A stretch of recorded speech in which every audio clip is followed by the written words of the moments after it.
حضور صلی اللہ علیہ وسلم نے مسجد حرام میں دائیں بائیں دیکھا، اب وہ عثمان بن طلحہ دور کھڑے تھے، اشارہ کر دیا، قریب بلایا، عثمان بن طلحہ کی ٹانگیں بھی کانپ رہی تھی، ہاتھ بھی کانپ رہے تھے، نظر آ رہا تھا کتنی بڑی نعمت سے محروم ہو رہا ہوں۔ قریب آ کے حضور نے فرمایا چابی دے دو، کانپتے ہاتھوں کے ساتھ چابی حضور کو پکڑا دی۔ حضور صلی اللہ علیہ وسلم نے چابی اپنے ساتھ لے لی، بیت اللہ کا دروازہ کھولا، حضرت بلال رضی اللہ تعالیٰ عنہ جو غلامی کی داغ سے داغدار تھے، حضرت اسامہ رضی اللہ تعالیٰ عنہ جو غلامی کے داغ سے داغدار تھے، ان دو حضرات کو اپنے ساتھ لے لیا، بیت اللہ میں داخل ہو گئے، بیت اللہ میں اپنے 2 رکعت نماز پڑھی، لمبی دعا مانگی۔ جب باہر تشریف لا رہے تھے، باہر صحابہ کرام انتظار کر رہے تھے، لوگ سوچ رہے تھے بیت اللہ کی چابی کس کو ملے گی، اعزاز کس کو حاصل ہوگا۔ حضرت ابو بکر صدیق رضی اللہ تعالیٰ عنہ بھی انتظار میں تھے، حضرت عمر فاروق بھی امید لگائے بیٹھے تھے، حضرت عثمان غنی کی بھی امید یہی تھی۔ آپ صلی اللہ علیہ وسلم باہر تشریف لائے، صحابہ کرام گردنیں اٹھا کے دیکھ رہے تھے، شاید نگاہ انتخاب مجھ پہ پڑ جائے۔ آپ صلی اللہ علیہ وسلم نے دیکھا عثمان بن طلحہ دوبارہ جا کے مسجد حرام کی اسی کونے میں کھڑا ہے اور افسوس کر رہا ہے۔ آپ صلی اللہ علیہ وسلم نے دیکھتے ہی بلا لیا، وہ پھر آگے آ گئے، قریب آ کے فرمایا عثمان آپ کو یاد ہے آج سے 8 سال پہلے میں نے یہاں پہ کیا بات کی تھی، آپ نے کیا سلوک کیا تھا، میں نے کیا جواب دیا تھا، آپ بتائیں میرے رب نے وعدہ پورا کر دیا یا نہیں کیا؟ عثمان بن طلحہ کے اندر اتنی ہمت بھی نہیں تھی کہ وہ جواب دے دیتے کہ ہاں آپ کے رب نے آپ کا وعدہ پورا کر لیا۔ سر مبارک سر جھکا ہوا تھا، آنکھیں اٹھا کے دیکھ بھی نہیں سکتے تھے۔ حضور صلی اللہ علیہ وسلم نے فرمایا عثمان جو کچھ آپ نے کیا تھا میں وہ نہیں کرتا، میں نے چابی آپ سے لی تھی، میں آپ کو پکڑا رہا ہوں، چابی آپ کے پاس رہے گی، آپ نہیں ہوں گے، آپ کی اولاد کے پاس رہے گی، وہ نہیں ہوگی، ان کی اولاد کے پاس رہے گی، قیامت تک یہ چابی آپ کی نسلوں میں چلتی رہے گی۔ کوئی بندہ بھی چھیننے کی کوشش کرے گا وہ اللہ اور رسول کے ہاں ظالم تصور ہوگا۔ پھر آپ نے عثمان بن طلحہ کو وہ چابی پکڑا دی۔ عثمان بن طلحہ کے الفاظ بھی بڑے عجیب ہیں، کہنے لگے اللہ کے نبی آپ نے مجھے چابی تو پکڑا ہی دی ہے، اپنا دامن بھی پکڑا دیجئے، مجھے اپنے غلاموں میں شامل فرما دیجئے۔ مکہ کے رؤسا قریش مکہ کھڑے تھے مسجد حرام میں، سر جھکے ہوئے تھے۔ میرے محبوب نے فرمایا ما ترون انی فاعل بکم، تمہارا کیا گمان ہے میں نے تمہارے ساتھ کیا سلوک کرنا ہے؟ کفار مکہ کو یاد آ رہا تھا آج سے 8 سال پہلے ہم نے کیا سلوک کیا تھا ان لوگوں کے ساتھ، کیسے ان کو ظلم و ستم کا نشانہ بنایا تھا۔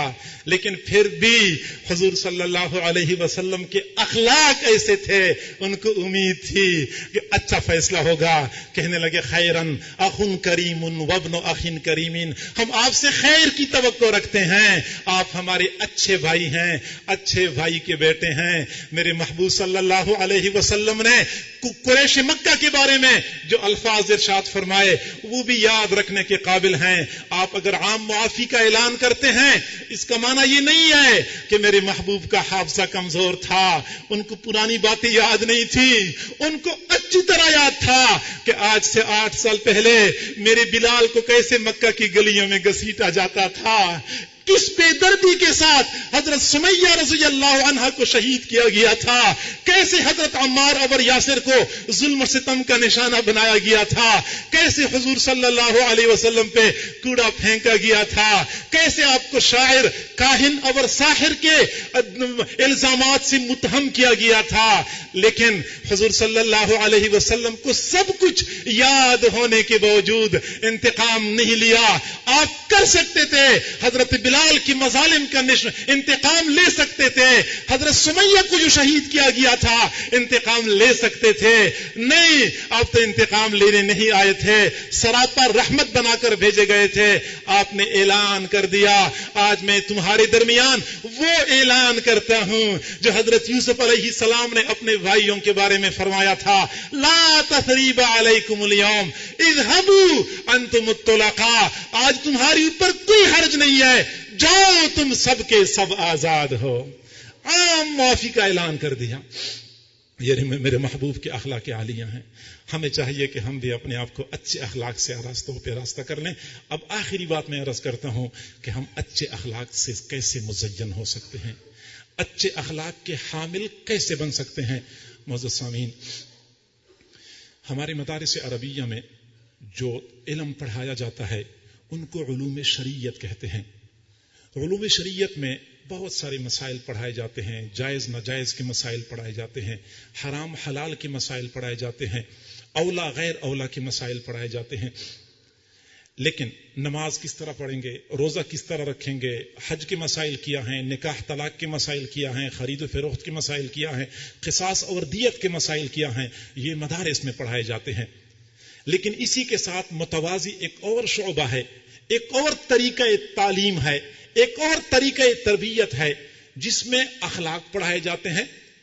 مدارس عربیہ میں یہ پڑھایا جاتا ہے کہ دیت لینے کا حق کس کو حاصل ہے اور دیت کتنی ہوتی ہے, اور قصاص کون لے گا, قصاص کس صورت میں لیا جا سکتا ہے. یہاں قصاص اور دیت کے مسائل ہیں, لیکن ایک اور طریقہ ہے جس میں معاف کرنے کے مسائل پڑھائے جاتے ہیں.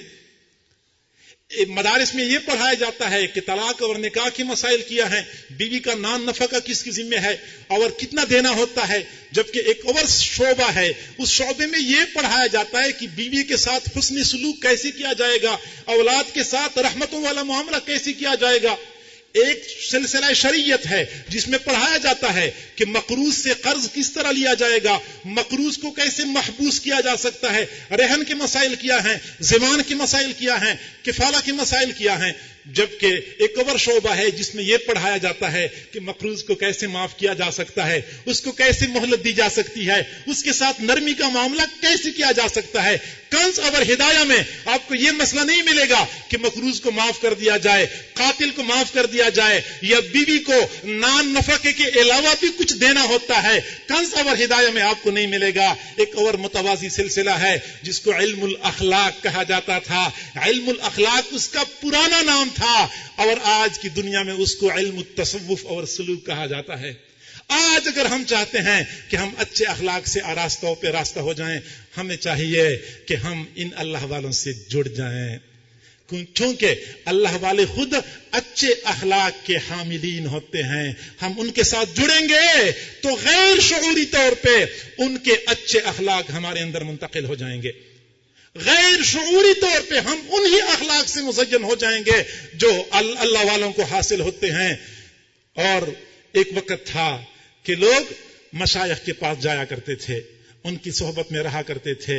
انقلاب آتا تھا, گردن سے سریا نکل جاتا ہے, مزاج کی درستگی ختم ہو جاتی ہے, بندے میں نرمی آ جاتی ہے, بخل کی بجائے سخاوت آ جاتی ہے, تیزی کی بجائے تحمل اور بردباری آ جاتی ہے. ہم نے تو اپنے حضرت جی کو دیکھا ہے, نہایت ہی قریب سے دیکھا ہے, سال ہا سال سے دیکھ رہے ہیں.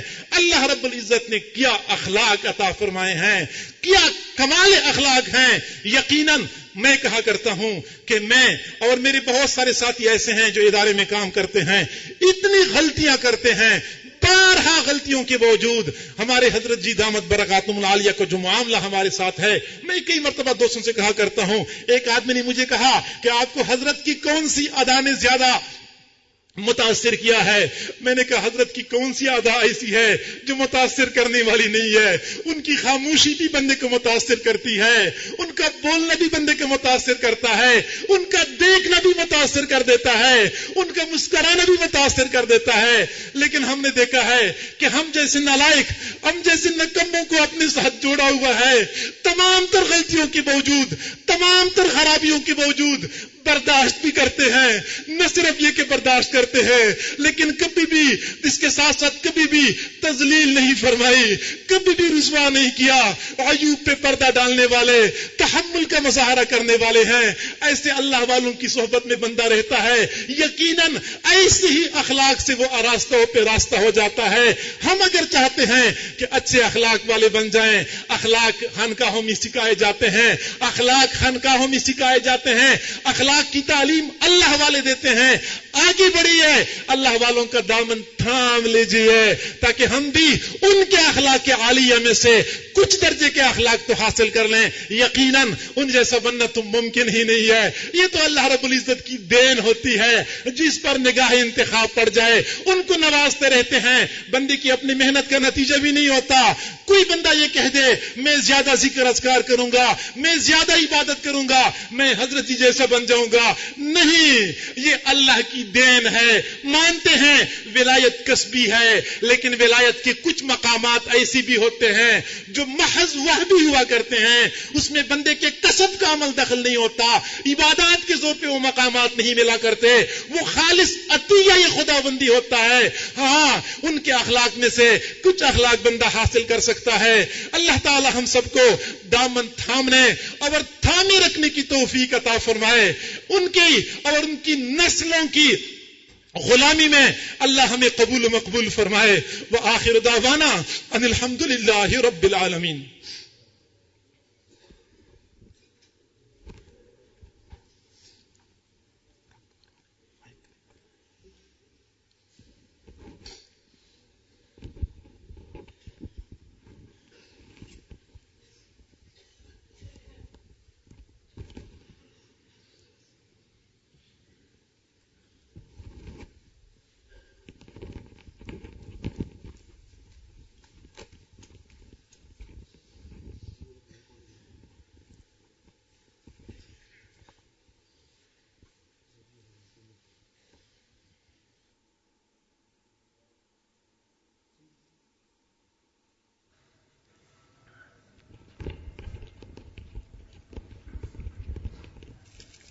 جو حضرات توبہ طائب ہونے کی نیت سے آئے ہیں وہ دل میں یہ نیت کر لیں کہ ہم زندگی کے پچھلے سب گناہوں سے سچی پکی توبہ کر رہے ہیں اور آئندہ نیکوکاری کی زندگی گزارنے کا دل میں ارادہ کر رہے ہیں۔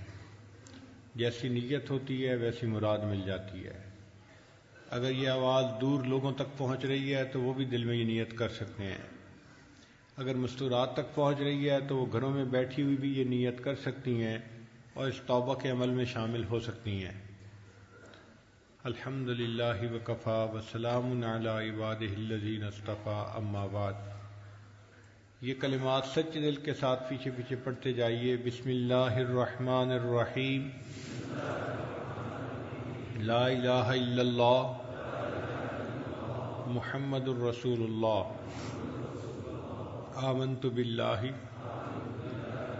وملائکتہ وکتبہ ورسلہ والیوم الآخر والقدر خیرہ وشرہ من اللہ تعالی والبعث بعد الموت، آمنت باللہ کما ہوا باسمائہ وصفاتہ وقبلت جمیع احکامہ اقرار باللسان وتصدیق بالقلب، اشہد ان لا الہ الا اللہ واشہد ان محمدا عبدہ ورسولہ، استغفر اللہ ربی من کل ذنب واتوب الیہ برحمتک یا ارحم الراحمین۔ ان کلمات کو پڑھنے سے آپ سلسلے میں داخل ہو چکے ہیں، توبہ طائب ہو چکے ہیں۔ چند معمولات ہیں جن کو باقاعدگی سے کریں گے تو اللہ تعالیٰ دل کو منور فرمائیں گے۔ ان میں پہلی چیز ہے 100 مرتبہ استغفار صبح اور شام پڑھنا، اللہ استغفر اللہ ربی من کل ذنب و اتوب الیہ۔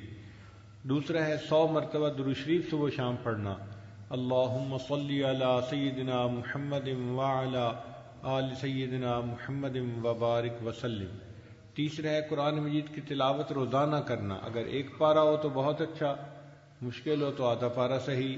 جو حفاظ ہیں وہ اپنی منزل کے حساب سے پڑھیں، ترتیب کے حساب سے پڑھیں۔ چوتھی چیز ہے چلتے پھرتے دل میں اللہ تعالیٰ کو یاد کرنا، اس کو کہتے ہیں وقوف قلبی۔ دست بکار دل بیار، ہاتھ کام کاج میں مشغول اور دل اللہ تعالیٰ کی یاد میں مشغول۔ اور پانچویں چیز ہے مراقبہ۔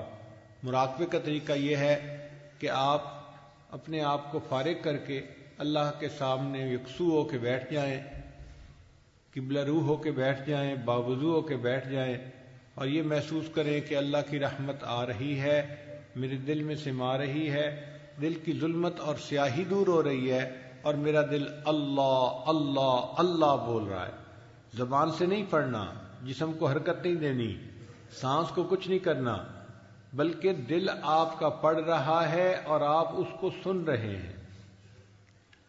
اس کو ذکر قلبی کہتے ہیں۔ اس طرح مراقبے میں بیٹھیں گے تو اللہ تعالیٰ آپ کے دل کو منور فرمائیں گے۔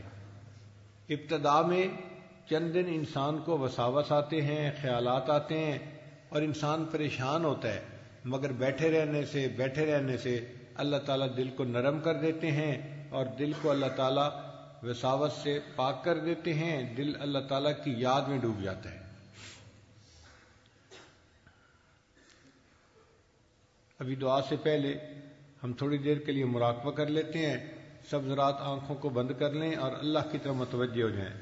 جو حضرات جذبے میں اونچا زبان سے اللہ اللہ کہنا شروع کر دیتے ہیں، ان کی خدمت میں گزارش ہے کہ ہمارا طریق نقشبندیہ ہے، اس میں خاموش ذکر ہوتا ہے، زبان سے اونچا اللہ کہنا اس کی اجازت نہیں ہوتی، تو وہ حضرات اپنے جذبات پہ قابو پائیں اور اونچی آواز سے اللہ کہنے سے پرہیز کریں۔ جتنی خاموشی زیادہ ہوگی اتنا مراقبہ بہتر ہوگا۔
دل مغموم کو مسرور کر دے،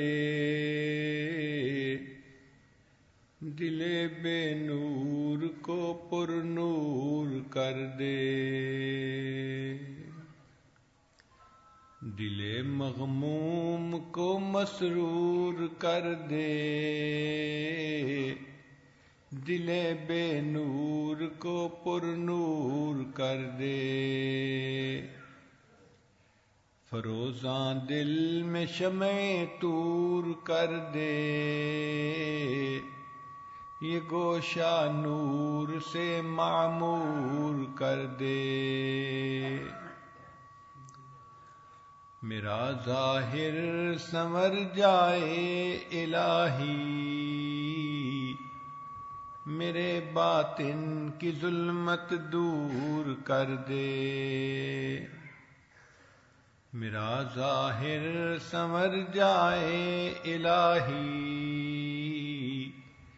میرے باطن کی ظلمت دور کر دے، مئے وحدت پلا مخمور کر دے، مئے وحدت پلا مخمور کر دے، محبت کے نشے میں چور کر دے، دل مغموم کو مسرور کر دے، دل بے نور کو پر نور کر دے،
لا الہ الا اللہ محمد الرسول اللہ. دعا کر لیجئے.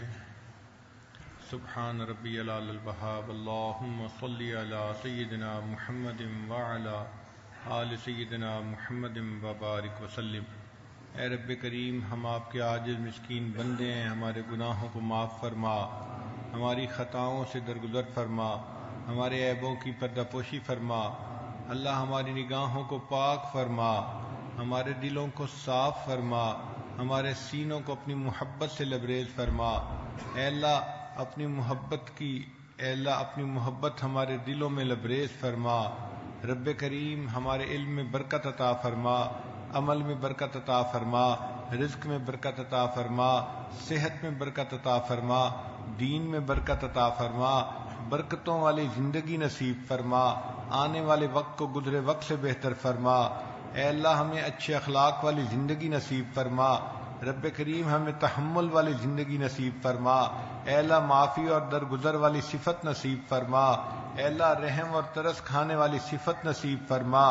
رب کریم، ہمارے اخلاق کو اچھا فرما. اے اللہ ہمیں اچھا انسان بن کر رہنے کی توفیق عطا فرما.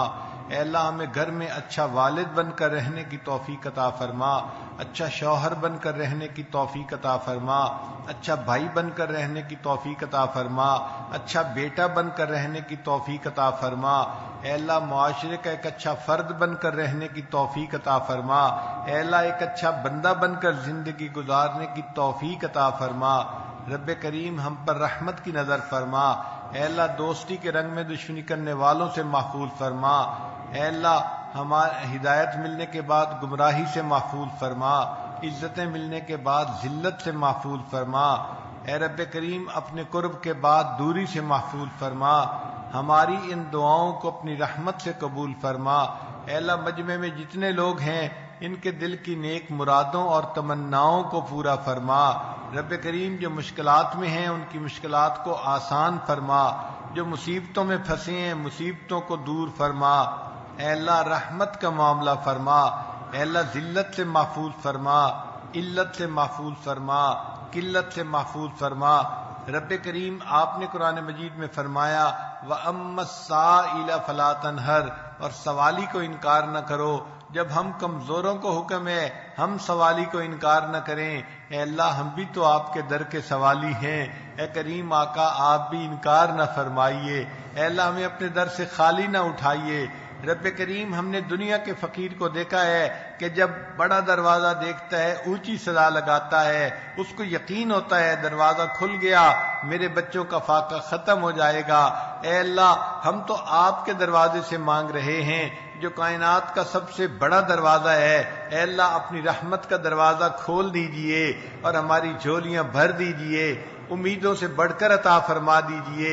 اے اللہ جس طرح ایک عیالدار اپاہج سخی کا دروازہ کھٹکھٹاتا ہے اس امید کے ساتھ کہ یہ دروازہ کھلے گا میرے بچوں کا فاقہ ختم ہو جائے گا، اے اللہ ہم اس عیالدار اپاہج سے زیادہ محتاج ہیں اور آپ اس دنیا کے سخی سے زیادہ بڑے سخی ہیں. اللہ آپ بھی اپنا دروازہ کھول دیجئے اور ہماری بگڑی بنا دیجئے، مشکلات کو آسان فرما دیجئے، مصیبتوں سے محفوظ فرما لیجئے. اللہ ہم پر رحمت کی نظر فرما دیجئے. رب کریم ہماری ان دعاؤں کو اپنی رحمت سے قبول فرما. اے اللہ جو مانگا وہ بھی عطا فرما، جو مانگنا چاہیے تھا نہیں مانگ سکے وہ بھی عطا فرما. اے اللہ اس مجمع میں کتنے لوگ ہیں جو سفید بالوں کو سفید کر بیٹھے، اے اللہ آج وہ اپنے گناہوں سے سچی توبہ کر رہے ہیں. اے اللہ ہمارے سفید بالوں کا لحاظ رکھ لیجئے، ہمارے دلوں کو صاف فرما دیجئے. اے اللہ ہمارے دلوں کو منور فرما دیجئے، ہمارے گناہوں کو معاف کر دیجئے. اے اللہ اسی مجمع میں چھوٹے چھوٹے بچے بھی ہاتھ اٹھائے بیٹھے ہیں. اے اللہ ہم آپ کو ان کے ہاتھوں کی معصومیت کا واسطہ دیتے ہیں. اللہ ان معصوموں کے ہاتھوں کو خالی نہ لوٹانا اور ان کی برکت سے اللہ ہم گناہگاروں کے ہاتھوں کو بھی قبول فرما لینا. اے اللہ اسی مجمع میں کتنے نوجوان ہیں جو آج سچی توبہ کی نیت کر چکے ہیں. اے اللہ آج تو گرم خون بھی معافیاں مانگ رہا ہے. اے اللہ اگر آپ نے معاف نہ کیا شیطان بہکائے گا، نفس بھٹکائے گا، جوانیاں ضائع ہو جائیں گی. اے اللہ ضائع ہونے سے بچا لیجئے. رب کریم ہم پر رحمت کی نظر فرما دیجئے. ہماری ان دعاؤں کو اپنی رحمت سے قبول فرما۔ اے اللہ جس طرح آپ نے آسمان کو زمین پر گرنے سے روک دیا، شیطان کو ہم پر مسلط ہونے سے روک دیجئے، شیطان کو ہم پہ مسلط ہونے سے روک دیجئے۔ اللہ ہمارے ساتھ درگزر کا معاملہ فرما۔ رب کریم آپ نے فرمایا یا ایھا الناس انتم الفقراء، اے انسانوں تم فقیر ہو، اور یہ بھی فرمایا انما الصدقات للفقراء، کہ صدقات تو فقیروں کا حق ہوتا ہے۔ اے اللہ جب صدقات فقیروں کے لیے ہوتے ہیں اور ہم فقیر ہیں، اللہ ہمیں اپنی رحیمی کا صدقہ دے دیجئے، اپنی کریمی کا صدقہ دے دیجئے، اپنی ستاری کا صدقہ دے دیجئے، اپنی غفاری کا صدقہ دے دیجئے۔ اللہ ہم نے امیروں کو دیکھا ہے کہ غریبوں کے اوپر بڑی بڑی رقمیں خرچ کر دیا کرتے ہیں۔ اے اللہ آپ ہمیں اپنی طرف سے مہربانی کے ساتھ جنت عطا فرما دیجئے۔ اللہ ہمیں اپنے عملوں پہ بھروسہ نہیں، عملوں کی وجہ سے ہم جنت میں جا سکیں، مگر آپ کی رحمت پہ بھروسہ ہے۔ اللہ اگر آپ ارادہ فرما دیں تو یہ کوئی بعید بات نہیں، اللہ آپ فیصلہ فرما سکتے ہیں۔ اللہ ہمارے لیے جنت کا فیصلہ فرما دیجئے اور ہمیں جہنم سے پناہ عطا فرما دیجئے۔ رب کریم ہم پر رحمت کی نظر فرما۔ اے اللہ دور بیٹھی مستورات اگر اپنے گھروں میں دعاؤں پر آمین کہہ رہی ہیں، ان کے دل کی نیک مرادوں کو بھی پورا فرما۔ اے اللہ کچھ لوگ اگر دور بیٹھے دعاؤں پر آمین کہہ رہے ہیں، ان کو بھی ان دعاؤں میں حصہ نصیب فرما۔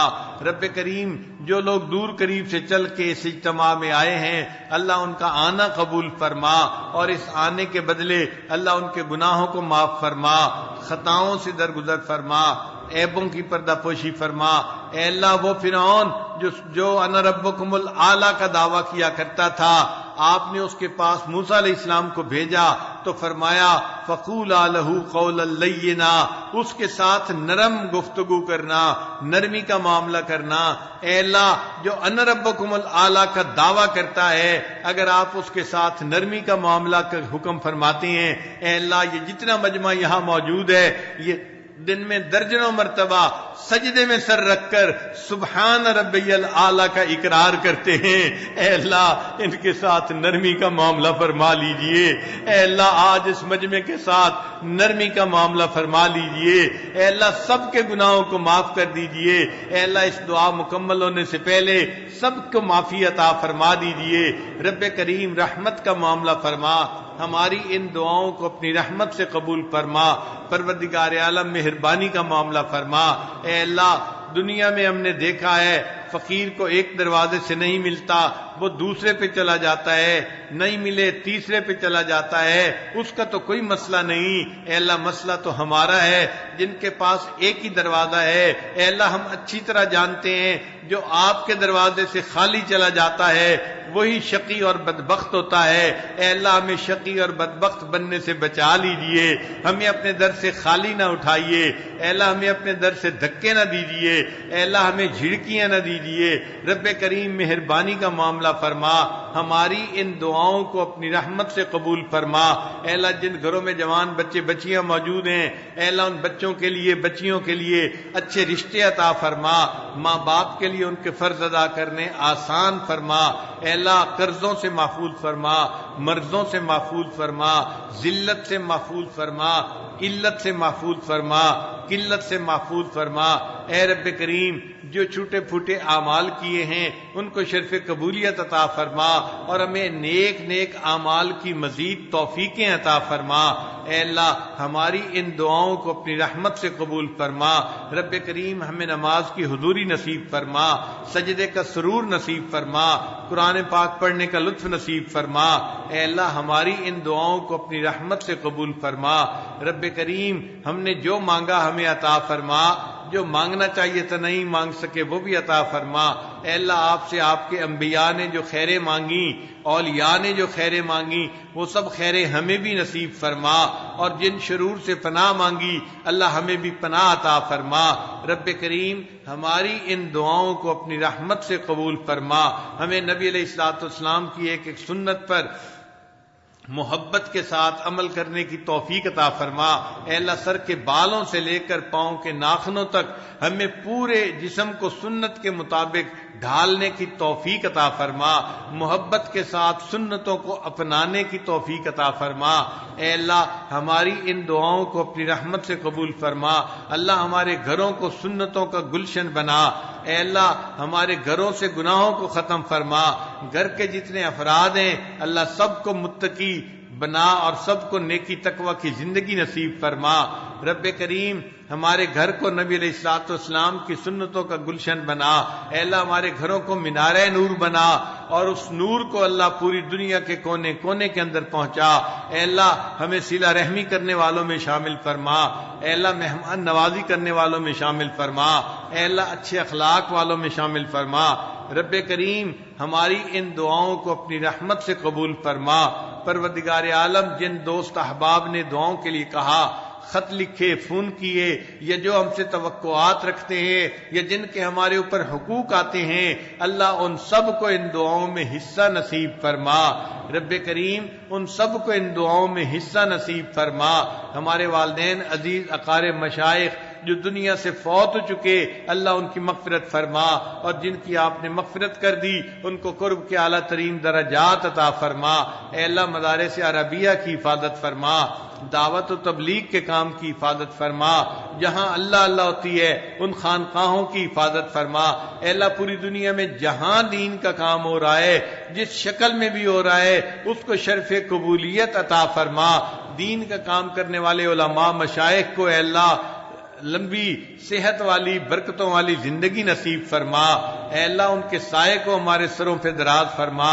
رب کریم رحمتوں کا معاملہ فرما، ہماری ان دعاؤں کو اپنی رحمت سے قبول فرما۔ اے اللہ اس ادارے کو دن دگنی رات چوگنی ترقی نصیب فرما۔ پروردگار عالم جو اس کے معاونین ہیں ان کو اپنے مقربین میں شامل فرما۔ اے اللہ ہمارے اس ملک کی حفاظت فرما۔ اے اللہ ہمارے اس پیارے ملک کی حفاظت فرما۔ رب کریم ہمارے اس ملک کی حفاظت فرما، ہمیں آزادی کی قدر کرنے کی توفیق عطا فرما۔ اے اللہ جو اس ملک کے دشمن ہیں ان کو ہدایت عطا فرما، اور جن کی قسمت میں ہدایت نہیں اللہ ان کو چن چن کے دفع دور فرما۔ اے اللہ اس ملک کو دین کا قلعہ بنا۔ اے اللہ اس ملک کو دین کا قلعہ بنا، امن اور سلامتی کا قلعہ بنا۔ اے اللہ اس ملک کی اقتصادی حالت کو اچھا فرما۔ اے اللہ آپس میں بھائی چارے کی فضا کو پیدا فرما۔ اے اللہ جو اخلاق کے بارے میں بیان ہوا اللہ اس ملک کے تمام باشندوں کو وہ اعلیٰ اخلاق نصیب فرما۔ پروردگار عالم جو ملک کے حکام ہیں اے اللہ ان کو بھی اچھے فیصلے کرنے کی توفیق عطا فرما۔ ہماری ان دعاؤں کو اپنی رحمت سے قبول فرما۔ اے اللہ جو خدمت کی جماعت ہے ان کی خدمت کو قبول فرما۔ ہم نے اپنے بڑوں سے سنا ہے عبادت سے جنت ملتی ہے، خدمت سے خدا ملتا ہے۔ اے اللہ جنہوں نے خدمت میں تکلیفیں اٹھائیں ان کو اپنا قرب عطا فرما، اپنے مقبول بندوں میں شامل فرما۔ اے اللہ ان کو اپنے محبوب بندوں میں شامل فرما، اور اس خدمت کے بدلے اللہ ان کو دنیا آخرت کی مشکلوں کو آسان فرما۔ اے پروردگار عالم ہماری ان دعاؤں کو اپنی رحمت سے قبول فرما۔ ربنا تقبل منا انک انت السمیع العلیم تب علینا انک انت التواب الرحیم۔ صلی اللہ تعالی علی حبیبہ سیدنا محمد وآلہ واصحابہ اجمعین برحمتک یا ارحم الراحمین۔